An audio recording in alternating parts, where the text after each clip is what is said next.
This week's story of the week is Can We Save the Tiger by Martin Jenkins and illustrated by Vicky White. And this book is a non-fiction book. Year 6 have been using this book for their learning for the last couple of weeks. And yesterday when I went in, they were telling me all facts about tigers. So I'll just read you a little bit about tigers and vultures. Okay. And then there are all those other species that are still around but only just. They are in danger of becoming extinct, just like the dodo and Stella's sea cow.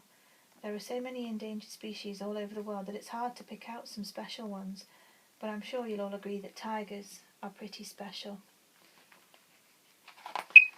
And yesterday the children shared with me some of these facts. So the tiger's Latin name is Panthera tigris, and they're found in Bangladesh, Bhutan, Cambodia, China, India, Indonesia, Laos, Malaysia, Myanmar, Nepal, the Russian Federation, Thailand and Vietnam. And they can weigh up to 300 kilos, and they measure as long as 3.5 metres, so they are the biggest cat in the world. There's lots of other facts there. Tigers are big and they're beautiful and they're fierce, and all this makes life difficult for them these days. Because they're big, they need lots of space, but the countries where they live, like India and Indonesia, have huge numbers of people in them too, all trying to make a living and all needing to be fed. Because they're beautiful, people have always hunted them for their skins, and they also kill them for their bones and meat to use as medicines. And because tigers are fierce, they don't mix very well with humans, because they usually eat deer and antelope and other wild animals, but when there are people nearby, they may end up eating farm animals like cows, sheep and goats instead. Sometimes, though hardly ever, some tigers, usually old or sick ones, end up eating people too. So if you're a poor farmer trying to make a living with a couple of cows and a few goats, you might not be too happy if you found there was a hungry tiger living nearby. And if you knew that someone might pay you a whole lot of money for a tiger skin and some bones, and you could earn in 3 whole months working in the fields, then you might find it very tempting to set a trap or two, even if you knew that it was against the law. Perhaps it's not too surprising that there aren't many tigers left.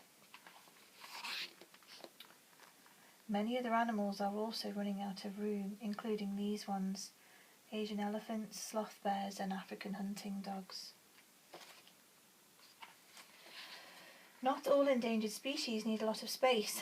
Take Partula snails. They're tiny, so small that one of them could happily spend its whole life in a medium-sized bush, and they're not at all scary.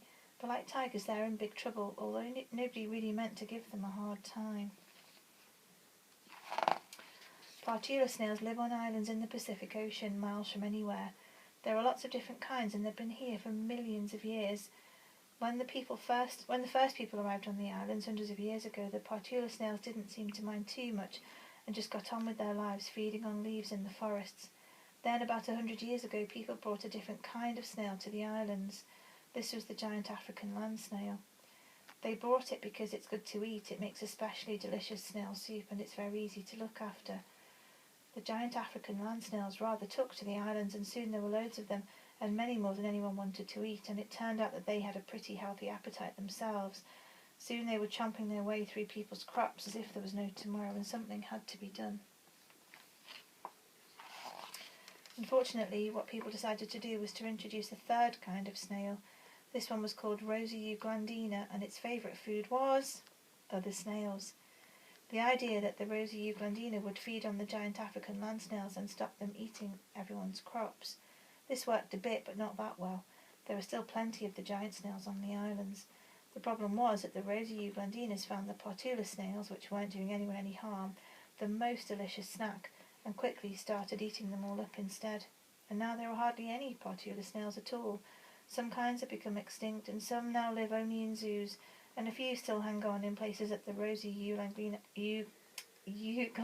hasn't managed to reach yet. Other animals, including these ones, are also affected by predators that have been introduced by people.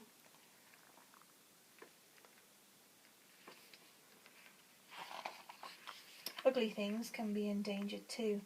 Perhaps I'm being a bit unfair, but I don't think many people would call vultures exactly beautiful. But they are definitely very useful animals. They eat carrion, which is the bodies of animals that have already died, which means they do a very good job of keeping places clean.